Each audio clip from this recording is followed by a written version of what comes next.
Hello friends, welcome to Salesforce CRMA Analytics video session 228. So basically in today's video, we will just continue across that section of, writing the SAQL queries for measures. So for the filterings, we should do on measures, okay?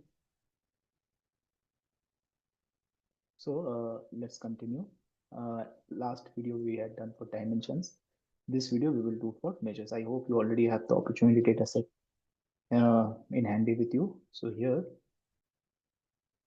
I will open this one and I won't bring the group banner as I'm only interested in filters so that we don't have to write too much of SQL queries.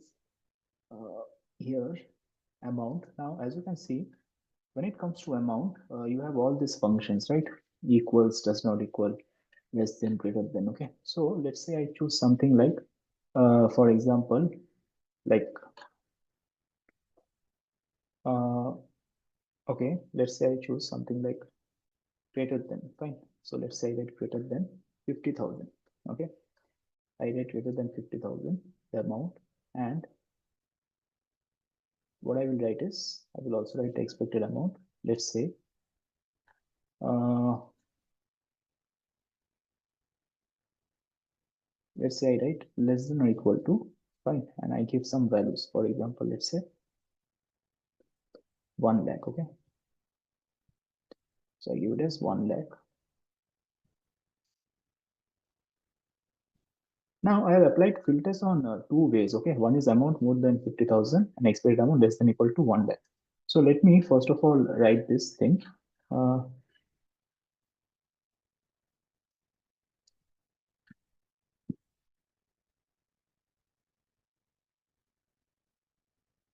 So here amount more than 50,000, amount. I'm not writing greater than equal to, greater than 50,000, and expected revenue less than equal to 1 lakh, okay?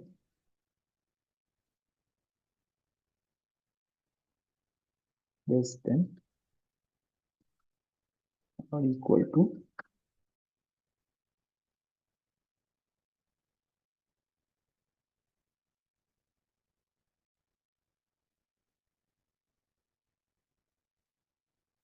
so this is the name of the data set. So total count of opportunity was filtered by amount greater than 50,000 and expected revenue less than or equal to 1 lakh, okay? So now we will check how this can be written. So I will definitely go to the SAQL mode. So again, see here everything is same. This first line we are almost used to it. I am also finding it very boring to write the same thing. But here is the main thing: you just write more. Okay, you just write more, and you just write less than equal to. That's it, and we can just append the and condition over there. So it should show me 191 records.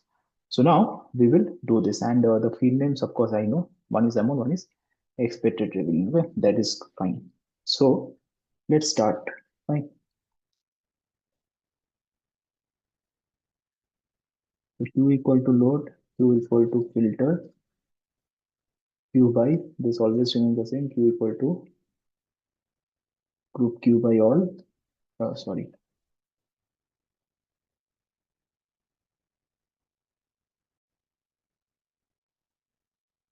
Q equal to for each Q generate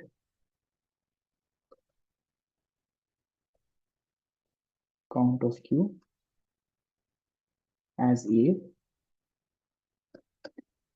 Q equal to unit Q 2000. Okay,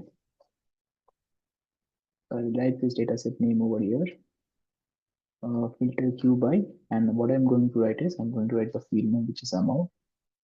I have to be careful with the less than or greater than or equal to that part, so it is strongly greater than. Okay, and I can write the plain numbers, that is fine. And here only I can write and, okay, without going for a separate line. And my expected revenue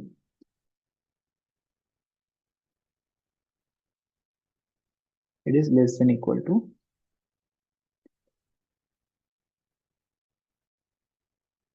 1 lakh, okay, ending with a semicolon. So I think I'm done. Now let's review this one. So Q equal to load the data set name, Q equal to filter Q by amount more than 50,000 and expected revenue less than equal to 1 lakh. The API names and everything is correct for that field. The number is also correct.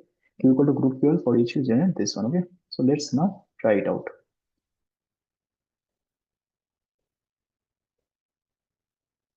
So we'll directly go over here.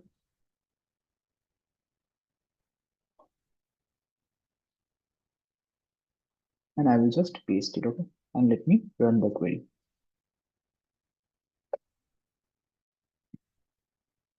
So as you can see, showing me 191, which is completely correct as well. Fine. So that is cool. That part is done. I wanted to check one more thing now. Can this symbol be given? This particular symbol also we have no. And okay. So I think you call this as ampersand, I guess. So anyways, let's see this double kind of symbol, whether it works or not. So we will run the query.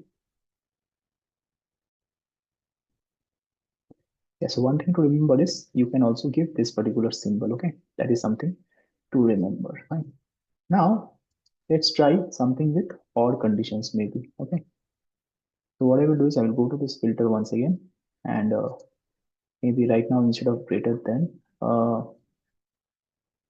was thinking if I can give does not equal to. Okay, let's say I give does not equal to a number. Let's say 50,000. Okay, and the expected revenue. Let's say I give between let's say 1 lakh itself, 1 lakh to, let's say I give it as 10 lakhs. Okay, 1 2 3 to 10 lakhs. This is 1 2 3.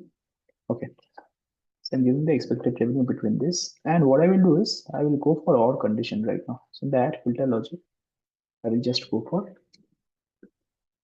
or condition. Okay, so as you can see, the records which is showing is 714. Right. So now I will go to the SQL query and check how the SQL code is coming up. So as you can see here, like these all are same. We will just focus on this line. Amount is not equal to 50,000, or they have written this, but expected revenue, this one and this one. Okay, so that's the way it's written, or expected revenue this and this. Now we will check whether this works out or not. Okay, we will write it down, but first let me write that condition. So total, I think I can copy this thing. The same thing I can copy here, and here I can change it to. So this will be equal to, I guess, right? Not equal to, sorry, amount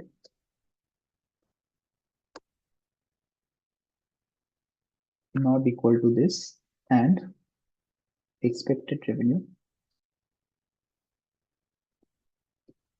between 1 lakh to 10 lakhs. Okay, and here is the dataset name as well. Okay, now we will try this out.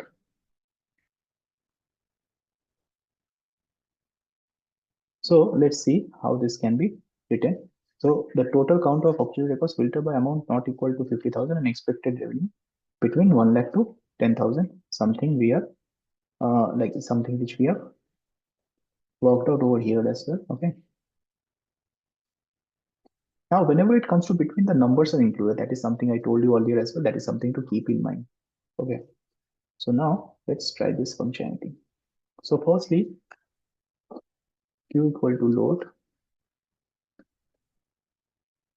q equal to filter q by,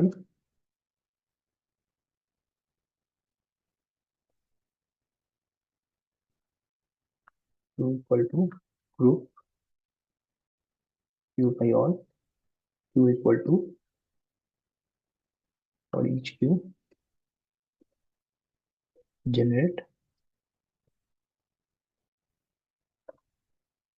count of q as a q equal to limit q 2000. And here, of course, I will write the dataset name, which is fine, and filter q by, I will write amount. So here we have something which is not equal to 50,000. Oh, sorry, this won't be and this will be or. Okay, I'm sorry about that. So this will be or. So amount filtered by amount not equal to this one. Okay, I'm just changing that condition a bit. Or expected revenue is this one. That won't be and. Okay. Fine. Keeping that in mind, now, of course, I will go for the or condition right now.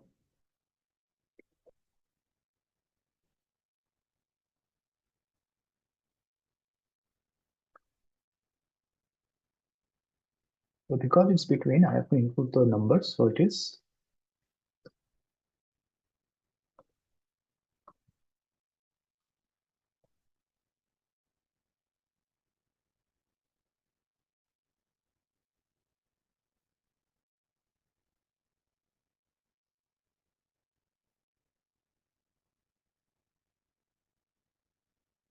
that's the thing.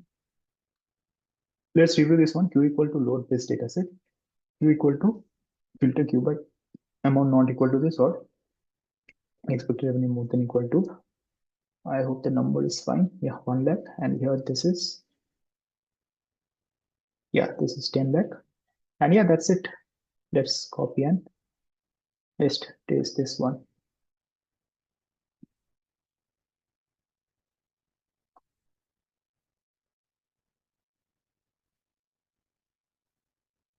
That's cool. So it is showing me 714 and the number is correct. Okay, now one thing to remember, instead of or, can you write double standing line? So there's this thing called double standing line. Yeah. So this is the double standing line. Can you write this? And yeah, we can see that it can be written as well. So you can, instead of or, you can also write this double line and that ampersand, that double and which I showed you. Or and you can write that part as well. Okay. So in this way also things can be done. Fine. Now we will also check. So in this way, you can check a few more things. Okay. So for example, uh, for this part only, let's say I write amount. So we have less than, greater than, equal, is null, is not null. So let's say I write amount is null. Okay, which won't work out eventually. But yeah, just to see the code. Or let's say I go for amount between. Let's say that's a condition which we can go for. So let's say I go for amount between 5,000 to, let's say I give 1 lakh. Okay, I'm giving 1 lakh. Fine. So between 50,000 to 1 lakh, and the expected revenue is between 1 lakh to 10 lakhs. Okay. And or the condition is all, that is fine. So we can check how this is working in the backend. It's just that the code will become longer, but the logic still remains the same.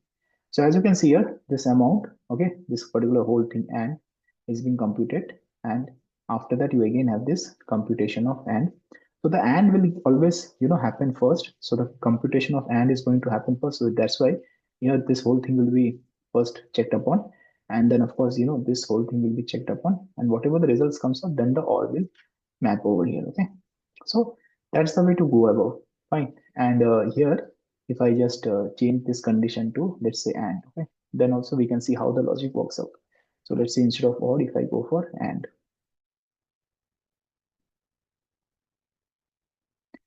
of course, there is no result because both the conditions being there, it won't match up. But as you can see, this is the way the code is written as well. Okay. So in this way, you can always definitely check up.